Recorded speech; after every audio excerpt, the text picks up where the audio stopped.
Okay, let me paint a picture for you. You just made a nice cup of coffee, you're ready to tackle your day, and you open your computer and look at your company's analytics. And you think to yourself, this is odd. The numbers seem quite weird because there's an unusual spike in transactions. You start to wonder, has there been some kind of huge shift in the current world order that made your customers go crazy? Did somebody from your team improve your setup?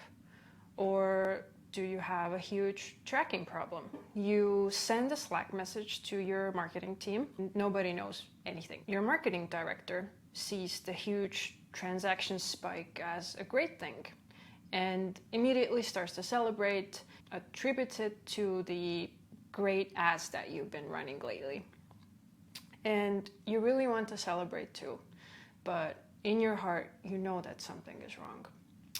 Your gut tells you that this can't be right, so you start to look into it. So you start a little tracking investigation and you try to find information about how the transaction event is set up in your company and your analytics. But again, nobody knows anything. And you're told that the person who set it up actually left last year. So somebody digs up a link to a messy document that has some weird acronyms that you've never heard before, and those should somehow explain the company tracking to you. You still don't know what's going on, so you go even deeper. You fire up your tag manager and your tag assistant. You look at the implementation. You spend an hour going through the journey, double checking every tag and event and seeing if they are firing at the right place at the right time. And suddenly you realize something is firing one too many times, and that is actually what caused the huge spike in transactions.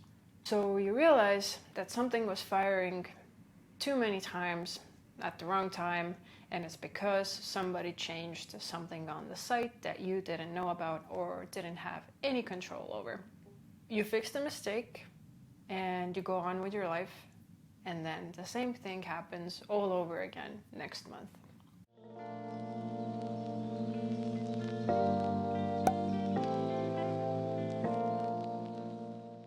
This is not a fictional story that I'm telling you. This happened to me. It's happened to other people that I know. And as optimizers, we usually look at analytics settings that have been set up by other people.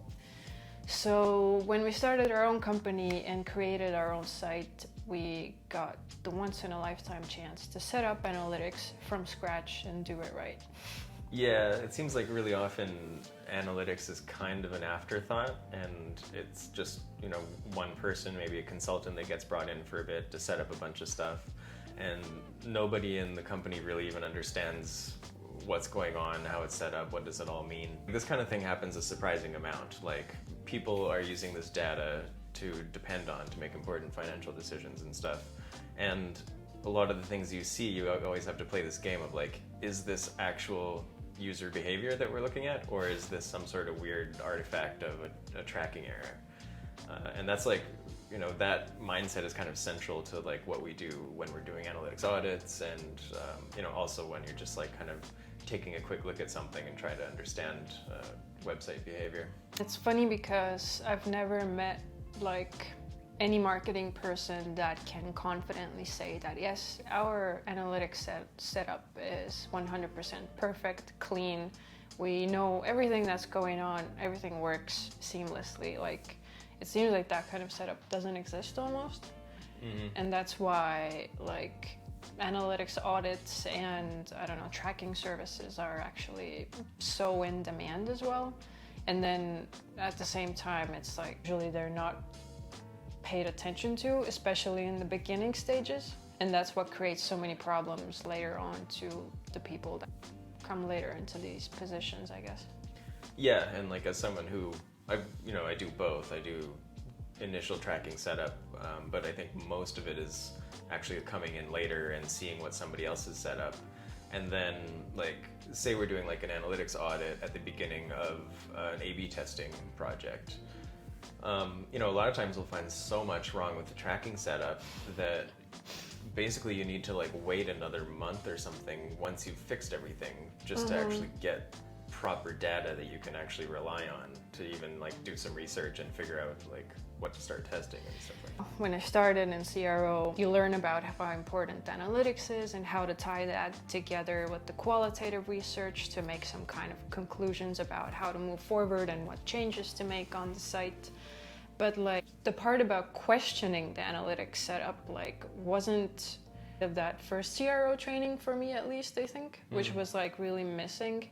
And then I was like pretty often in those situations when I'm like, oh yay, my job is to like look at the analytics and then make conclusions based on that data. And then like, I don't know, 2 months later exactly, you find out that that data was BS actually, because the setup was totally wrong and the numbers are not correct. So your conclusions like don't mean anything and you wasted all of this time. So it almost seems that even though the analyzing part should be the biggest part of like an optimizer, it's quite opposite, like pretty often. Like you spend so much time QAing the actual setup to know that you can actually trust what you're seeing in that analytics. Yeah, and then the other kind of side of the coin is I've looked at setups where they brought in like a professional, like somebody actually did know what they were doing when they set it up, but they just went like way over the top. Like there's so many events being sent and all these like different filters and generally speaking, these things are good. Like you can make use of filters and you want lots of events, but it can get to a point where you just get overwhelmed with the amount of data. Like there's a client at the moment where there's so much that's being tracked, like every kind of little click on every little button, and it's not even done in a way where that setup would be robust in the long term, like as the site changes. There are ways to do that, but this one is like literally like a click on this specific button sends this one specific event, or this, clicking on a drop down or whatever. And so for one, there's no real understanding of like, is this information useful? Like what is the actual business case for even collecting this information in the first place? And then two, the like fragility of a setup like that, where like if one tiny little thing changes on the site, then that particular piece of tracking just gets broken and you're not going to get any sort of like notification about that. It's like months later when you look at the data, you'll just realize that something that actually was important just isn't there anymore. Kind of is a good segue into the whole like, documenting the tracking process topic, because what you just talked about, then especially if that client now hired us as consultants to look at their, analytics and whatnot, it takes so much time to actually understand that because they don't have proper documentation about it. So every little event, everything that's tracked there, you have to ask specifically, like, what is it for? Where does it come from? Why is it set up like that? Because, their previous partner or whoever set that whole thing up just thought that, okay, let's just track as many things as we can, and that's the best thing to do. But actually, it's not useful for us in any way now. Sort of a different client actually that I just started looking at their setup, and they have like 300 different events set up in Amplitude, which is just a different analytics package. And there's no reference at all. So the only way that you can possibly understand what's going on is just from the name of the event.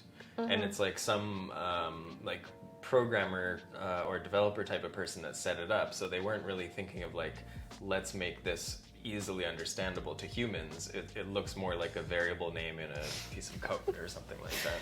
Yeah, but it's not always even like about, developers making it human translatable. It's just that humans translate things in a very different way. Like when I say like, button click, then you might interpret that in a totally different way if I don't include more information about, where it happens and when and like what triggers it and whatever. Yeah. So whenever you start documenting that process, it's like important to like add screenshots and like whatever information you can to actually visualize where it happens and when, because you might think that you're communicating it like super clearly, but it's not the case for future generations in your company that have to understand that. Talk about this a bit more later, but like having some type of reference is important. But also starting with this early is important, because as the complexity of the website grows over time, more content and functionality is added, the instrumentation and the tracking has to kind of mature with that. And if right from the start you have like a very like consistent and understandable nomenclature, like how things are named, like your event categories versus event action and the types of labels you use. If you can start that early in a way that makes sense, then as things get added, as long as they kind of keep being added in the same format or the same kind of like namespace, then it's going to make everyone's life a lot easier later on. I think website tracking is really like, I don't know, people don't think it's as important as like, for example, PPC tracking for some reason, because PPC is something that you put money directly in and then you have to measure in terms of ROI like very specifically to understand how much budget to allocate to which campaign. I also worked with companies that, you know, put like heavy resources into tracking those things, which is good, but then later when they realize that the website actually needs attention as well, and you need to tie that like ad campaign together with your users behaving on your website, then it gets pretty tricky because the website has like been forgotten somewhere. Let's say it's Facebook ads you're running. So Facebook is the one that's making money off of you, and then you're also depending on them reporting the numbers to you on how well your campaign is performing. So this video is basically our attempt at helping you avoid all these kind of pitfalls and that horror story that we started with. And we want to kind of take a sort of different approach to this, because there's tons of content out there, really good content on analytics, that'll show you exactly what buttons and you need to click on which screens in order to actually like set these things up. Or even how to like document your tracking process and how to do those data dictionaries, and we can like link that stuff down below as well. But yeah, this is like more of a how to think about the holistic picture of tracking like from the beginning, I guess. Yeah, because you can really quickly get bogged down if you just start following a bunch of tutorials about how to set up tracking in, say, Google Analytics and Google Tag Manager. And, you know, there's lots of good advice there, and a lot of it is, you know, correct. But you'll get into a point where you're setting up all these filters that you actually don't really understand the reason for. It's like you're doing it just to do it, without any kind of understanding of tying it back to like business goals and business metrics and stuff like that. So we want to like fill in that part of the picture and just kind of go over like what are the most important things to set up early on that will kind of set you up for success down the road, and avoid sort of like big messy analytics implementations where there's either not enough things being tracked or just too much being tracked and you're overwhelming everyone with totally irrelevant data. Tactical stuff that is like widely available is like really good, but it's also, you know, very specific to like a specific use case, because there are, you know, GA isn't the only like analytics tool that people use these days. So but the like overall principle of what you want your tracking culture or whatever to be in your team and your company is like kind of like a broader topic that can be applied to any company, or, you know, doesn't matter which kind of tool you use for that. So this is more like a holistic picture of how to exactly set your company up for success. Taking a step back, I guess we should like talk about why bother with analytics at all then, or like, you know, what is the point of all of this? If you're just setting up a website in a business, there's a lot of things kind of like pulling for your attention and resources. So like, you know, why should analytics kind of make the cut at all, I guess? Yeah, especially I think that's one of the reasons why it gets neglected so early on, because if you start a business, there's so much other stuff to do, and analytics is not something that gives you like immediate like results or like shows its value right away. Like it's just something that you have to do to invest in your future. Yeah, and especially if you don't really have any traffic yet, then you know, you set up all the tracking you want, but there's not going to be very many numbers in the analytics package in order to actually Yeah, but make then, use of. if you get to that point where you have that traffic and then you set up all that tracking, it doesn't give you anything like retroactively. So Yeah. you're screwed anyway. Yeah, I think that's kind of like the main reason to focus on it early is because of that. Like it can only start tracking from the point when it's set up, and there are some tools that are a little bit better at this, like say heap analytics, for example. I guess GA4 does some retroactive stuff as well, right? Actually, you know more about GA4 than I do. So Yeah, I you took tell a me. course.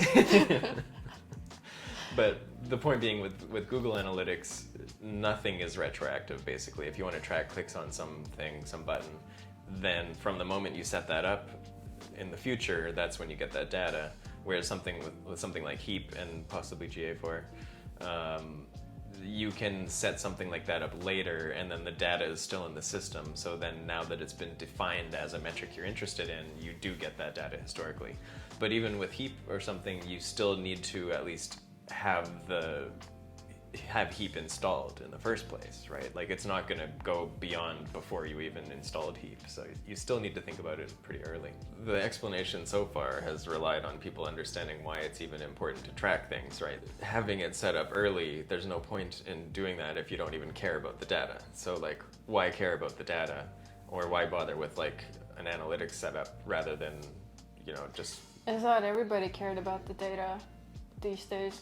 Everybody claims that it's their biggest passion in life and so on. Relating it to conversion optimization, there's kind of like two main areas where analytics data comes in really handy. The first one is in the research phase. So when you want to like develop an understanding of on-site user behavior, like just understand how people are using the website. And this is like kind of like if you had a physical store, just setting up a little camera so you can see like where people walk, like what aisles they go to, which like displays do they notice, and what are the traffic patterns and stuff like that. On a website, like you want to know the same thing. Like if you don't have some pretty good tracking setup, then you don't know if some piece of content that you added is actually interesting or resonating at all. You don't know like what actions people take that correlate with a conversion versus ones that don't. So there's that. There's like the research side of things to develop your initial understanding of user behavior, and then using that, combining it with qualitative data in order to come up with things that you can actually test, assuming you have volume for that sort of thing. And then on the tail end of things, after you run tests or even while you're running them, using analytics like GA gives you a lot more insight into the test performance. So like if you're just relying on the numbers that the testing tool gives you, that can be pretty limiting, like for different reasons. Like say for Google Optimize, for example, it only reports session-based metrics.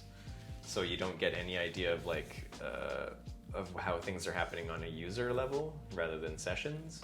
So if you're sending all the data to like one kind of source of truth, then that gives you kind of like more consistent and reliable ways to analyze tests. Another point why analytics can become like really useful later on is, I think we mentioned this earlier as well, where you can sort of tie your quantitative and qualitative data together to, form better hypos and conclusions about stuff and how to fix things for your visitors on the site.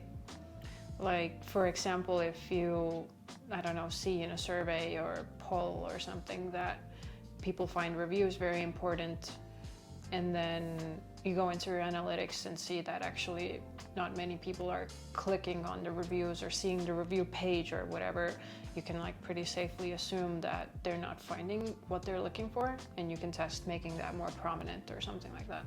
They work really well together. Like when I'm looking in analytics, as much as possible, I try and like, if I notice something, then actually go over to the site and look at that page and try and figure out the why of it. Because like the common kind of saying is like analytics tells you what's happening, but it doesn't tell you why it's happening. That's still like built on the thought that analytics trigger is set up correctly.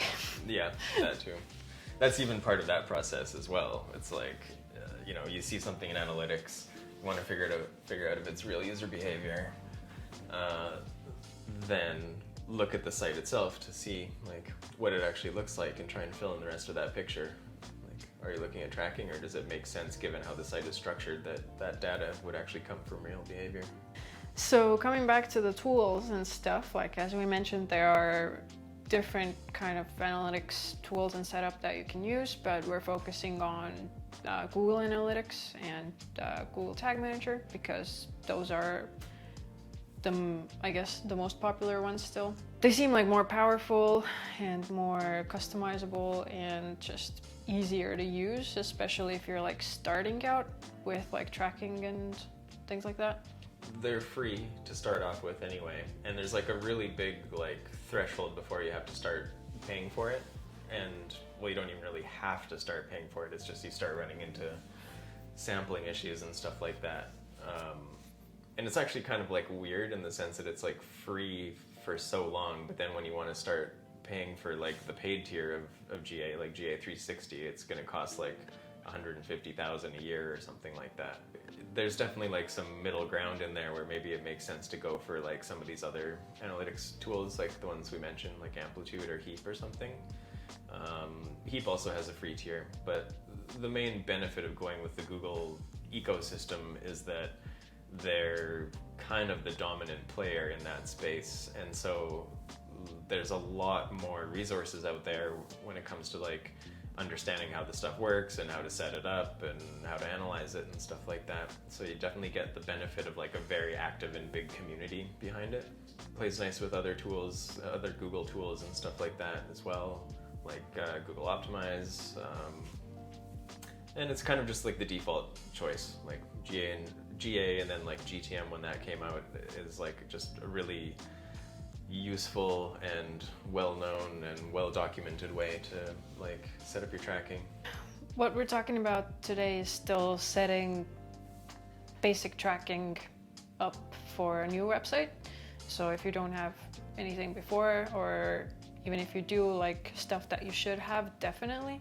Like GA out of the box, you know, you can install the snippet and then it's technically working. But it's pretty limited until you actually like go in there and tweak a bunch of the settings and customize them for your specific like use case, and also just turn on some things that just aren't turned on by default. Yeah, and there are even like pretty basic things like excluding bugs and or bots and spiders and whatever that is just like a check mark that you have to check, and many companies just never check that part of the admin, and they just go for years without like excluding that traffic that can actually take up quite a bit of the room in analytics, I guess.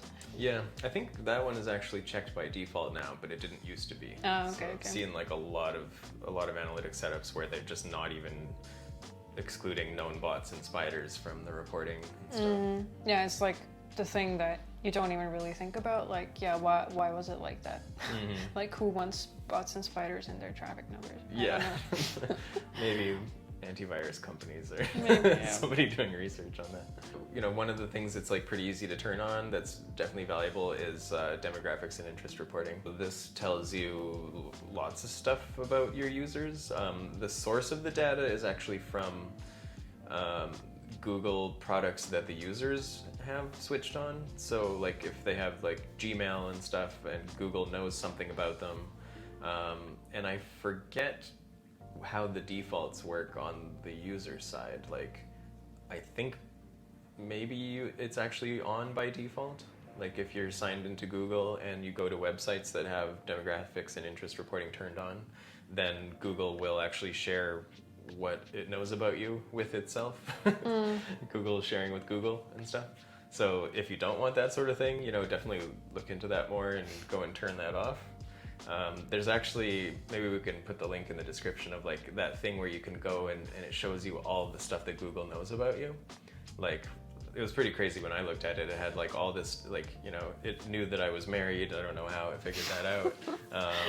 And it knows like what kind of pets you are into and like all sorts of stuff just from like your browsing behavior and searching and I don't know, super sneaky stuff that Google does. Also with this demographics and interest thing, it's funny that it's also one of the easiest things to set up You don't really need to do anything. It's also just like a check mark or a button or something, I guess. Yeah, you also have to agree to, I think, like include something about it in your privacy policy and stuff like that. So there's, you know, it's not really like a lot of steps to do. It's still just flipping a toggle or whatever. But yeah, but like still you have to do it, right? And then what I wanted to like say is that I've seen companies that don't have it on, or they like don't know how to look at that data, and then they ask that same information from people in like surveys and stuff, which is like also like a really weird like backwards way to go about it, because this data is like pretty readily available in your analytics already if you enable it. Like you don't need to, I don't know, overwhelm your customers in a survey with these extra questions that you can see that same information about them anyway, like, you know, are they female or male, or what's their geolocation or things like that. Yep, and age bracket and stuff. So like you can drill into like, okay, what age of people have the highest conversion rate on our website, and like lots of like super useful stuff like that. Yeah, I've also seen people ask on surveys like, are you a new or a returning customer? And it's like, there's a report for that in the analytics. That's already it. And the demographic stuff can be really interesting to compare to the marketing plan, like who the company thinks is their ideal customer versus like who is actually buying. This happened to me a lot when I'm doing like a research presentation and the company is like forwarded some info beforehand that they think that their perfect client is the millennial to like 25 years old and whatever, and then you look at the age report and analytics, and it seems that like 65-year-olds have the best conversion rate actually, and they're like not paying any attention to them, even though it's maybe not as big of a segment, but they're like converting like much better than, you know, the customers that the company is like focusing on. I think that's actually pretty common for people to have an idea of who their target is. And then I think one of the things they forget to take into account is whether that particular segment has the money. Because the older people typically are going to be the ones with more buying power. So even if something appeals to younger folks, the ones who actually can pay for it might not be the group you think it is. Yeah, we also had a client who was selling clothing items that were like quite expensive, but they were advertising on like TikTok, right?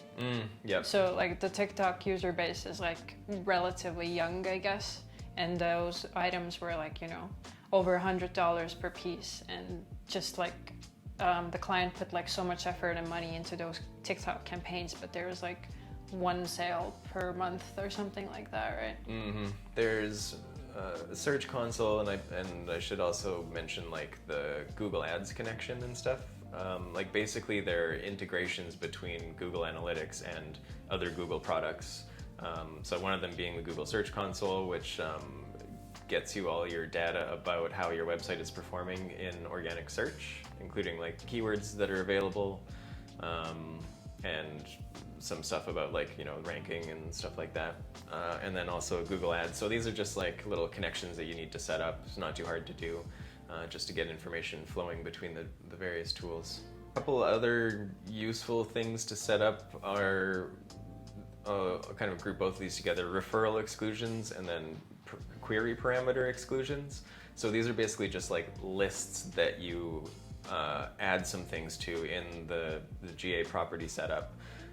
One is to like make sure that if you have different sites that you own that are like related and you're sending traffic to, you know, your main website, that you don't want those to be treated as like a referral source, as if it's just traffic that came from some other random place on the internet that happened to link to you. Or for example, if you're like us and you're using a Trello board for internal project management, and then you have links to your own company there, and then you just click on a Trello card that brings you to your own page, and then in the analytics it will show up as a referral source. Yep, true. Yeah, I got excited that we got new traffic, and then I looked at the source and it was Ryan clicking on Trello cards. It's disappointing. We haven't confirmed that, but I don't think that Trello is linking to us in any any capacity. The referral exclusion problem is like treating traffic as a referral that should actually be treated as internal traffic. So The other thing is URL parameter exclusions, and basically if you don't set this up, the symptom that you see in analytics is that something that's actually one page will show up in the report as like a bunch of different pages. So say you're trying to like look at the home page, but then your URL has some little extra parameter for, you know, a search term or something like that. Then by default, Google just thinks this is a different URL, then it's a different page. So if you want something that's like actually the same page to be like grouped together into one in the reporting, then you just need to tell GA about that. So you just basically take a list of the different possible URL parameters that should not be treated like a separate page, and then put them into a little box in the settings, and then good to go. Got cleaner data. So I mentioned search, and actually kind of contradicting myself a little bit, because if you set up site search tracking, which often uses a URL parameter, Google will take care of that by default. Like there's a setting there, so if you tell it that like search term equals whatever, like that is the URL parameter that means a site search has happened, then you can also choose to like remove that from the reports, so that like you know, whatever page they go to after that isn't going to be treated like some random page. Also assuming that you even have search on your page. Yeah, true. And this is mostly the case for like e-commerce sites and maybe like blogs that have more stuff for. Yeah, a lot of platforms have it by default, but it gets handled in different ways. But yeah, I mean, if you don't have site search on your site, well, probably you should. You should think about that. Like, why don't you have it? If you don't have it, then obviously that's not a consideration. There's also like really different implementations of site search. So like I've seen site search on like a WordPress site where you enter the search term in the box, and then it actually just like takes you to the home page, but when there's a search term in the URL, it makes the home page look like a search results page. Whereas like Shopify or, you know, more proper setup would have a dedicated search results page, so that like that doesn't become a problem. Other case, like if it's actually taking you to the home page and just making it look different, then that's an example of like when you do want to treat the search term as a different page, because like the page itself is so different that it doesn't make sense to lump in search result traffic with homepage traffic. Yeah, I think basically if you're a beginner, then it's always easier to track something when it's a separate page. Yeah, true. Yeah, definitely. Yep. Rather than trying to monkey around with elements changing on the same page and different kind of stuff like that. Yeah, generally the more old school you can go with your site structure, the easier it's going to be to track basically everything, like especially page views and stuff. But it can get pretty tricky if you're working with like a single page app like our site is.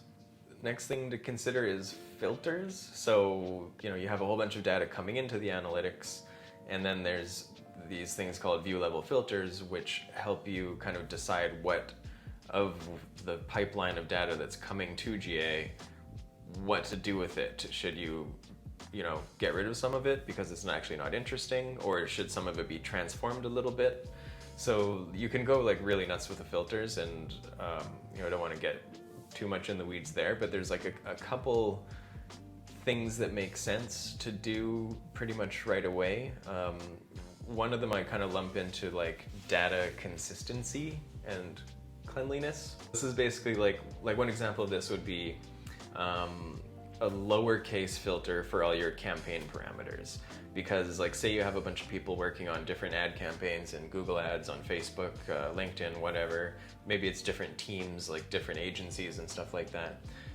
Rather than relying on all of them to have the right UTM parameters, like not capitalized, for example, or not even the right one, just like keeping it the same, you can actually enforce this at the analytics level, so that if someone types in Facebook with an uppercase F and someone types it in with a lowercase f, those get treated as the same traffic source, because they are the same. Like capitalizing it differently doesn't magically make it a different thing.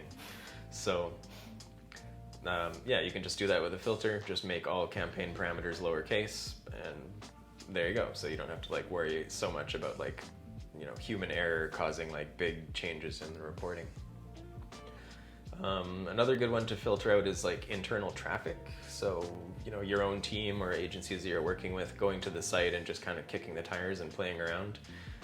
If that gets into the reporting, then that can actually skew things quite a bit.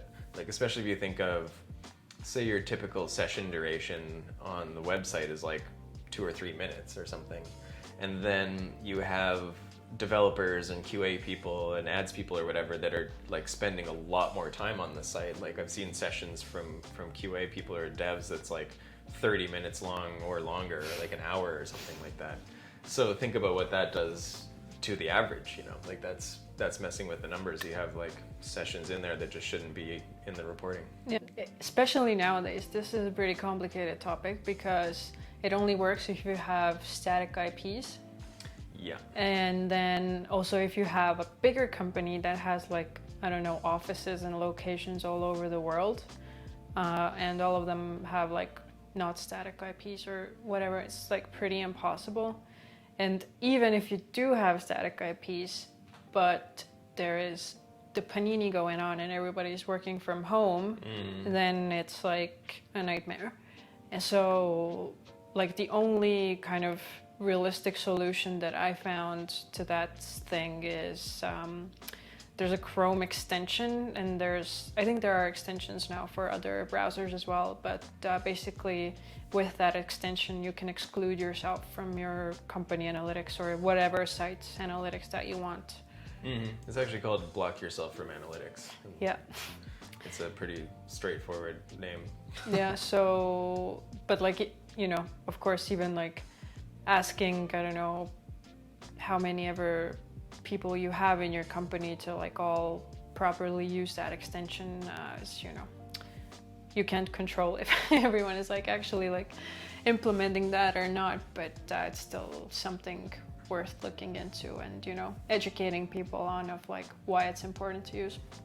Yeah, definitely. Yeah, and like I think for office locations it's more common to have a static IP, but I very often see clients' analytics accounts where there's like this person's house and this other person's house, and those IPs have been added to the exclusion filter without anybody realizing that like their IP, unless it's static, is going to change once in a while. Like maybe it'll be the same for like weeks or months or something like that, but like unless you're going to like stay on top of that and check your IP and make sure it's the same and then change the filter when it changes, it's not even worth having that type of filter set up. Like it's giving you a kind of like false sense of security that like just isn't true. Can get static IPs though, like even from like in a lot of like home internet providers, you can pay like an extra couple of dollars a month or something like that in order to get a static IP, and then that would work. But this is again this thing where, you know, if you work in a big company or, you know, even with other people, it's like no one besides like the analytics person will see it as a big enough issue to like go through the hassle. So you just have to decide if that's the hill you want to die on. Yeah. If you have a small team that's mostly remote, then probably you can get people to use the extension. If you have a bigger team that has office locations with static IPs, then the filter is a pretty good choice. And then a lot of like bigger companies, even if they have remote people, they're VPNing into the office network. So that would kind of help with that too. It's never going to be perfect. Like there's lots of like little kind of limitations of analytics. You're not going to get all of the data in there, no matter how hard you try. So it's, you know, make the best effort, try and get rid of 80% of the bad data, and, you know, get it as close as you can. Another like really common filter that is pretty useful to use is called like a show hostname filter. So this applies like if you have different domains that are all sending data to the same analytics account or analytics property. So say you have like blog.yourdomain.com, and then you also have the www, and then whatever else, maybe you have developer domains or something like that, which those ones you should also exclude, but that's another story. If you don't have a hostname filter on there, then the same pages on different domains are going to look like it's just the same page in GA. So if you have blog.whatever / home or something, then that's going to look the same as www/home. So the hostname filter basically just grabs the domain name, inserts it in with the page dimension, and then you can actually tell apart like where these different hits are coming from if you have different domains. But if you just have one domain, don't have to worry about that. Another very specific area for tracking is e-commerce, or if you want to like sell any physical product. Or digital. The tracking side of things, if you want to sell anything, it's a whole other story.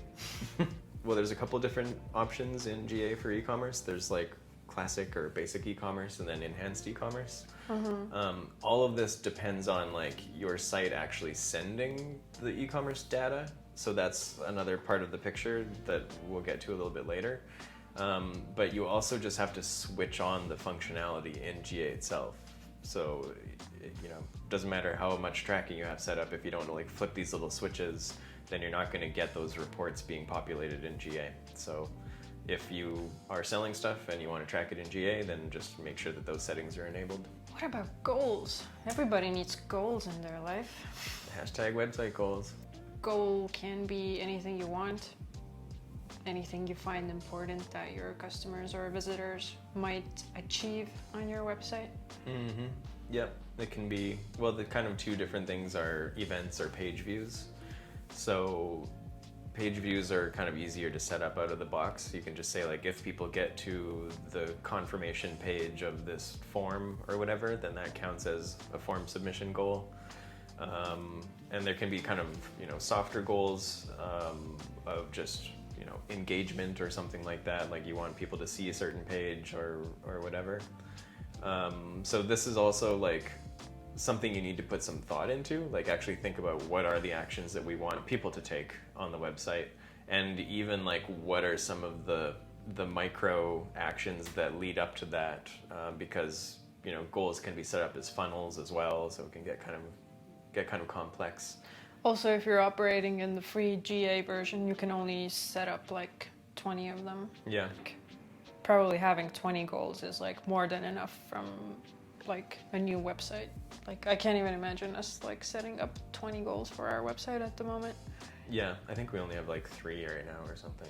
Yeah, and that's also, I think, a good thing is you have like, if you need to prioritize the goals anyway, right? It's like if you have 20 goals firing and you think all of them are equally important, then you're not going to get very far. But other than like page view or destination goals as they're called, then there's event-based goals, and those depend on you actually sending those events from the website to GA.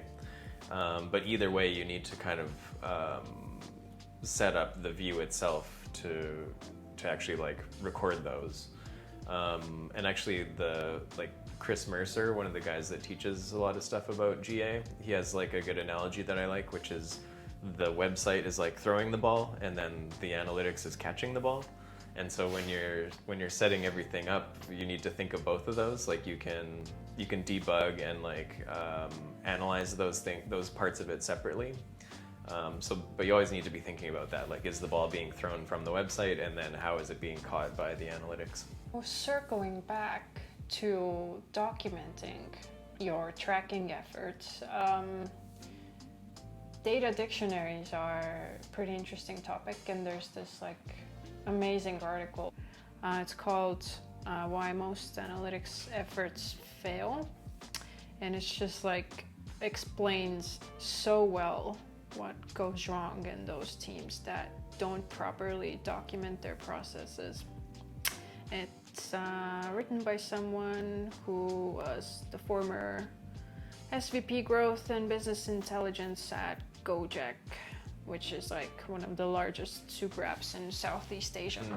We're kind of talking about this before we're talking about the part where you actually set up the events deliberately, because the actual best way to do this would be to first fill in your data reference or your data dictionary or event dictionary, whatever you want to call it, with how the tracking should behave before you actually implement it, rather than trying to like reverse engineer all this later and stuff.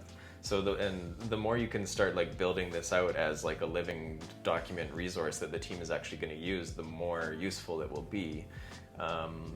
rather than, someone sets up some tracking and then you actually have to go through and step through every little bit of it and take screenshots of something that you don't quite understand.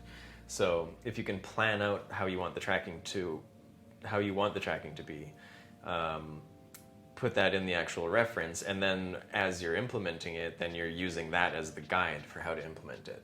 So instead of someone just saying, oh, I wonder what the event category should be, that's already spelled out in the document. So just implement it as it says, and then you have good parity between the real world and the reference in the documentation. Mm-hmm.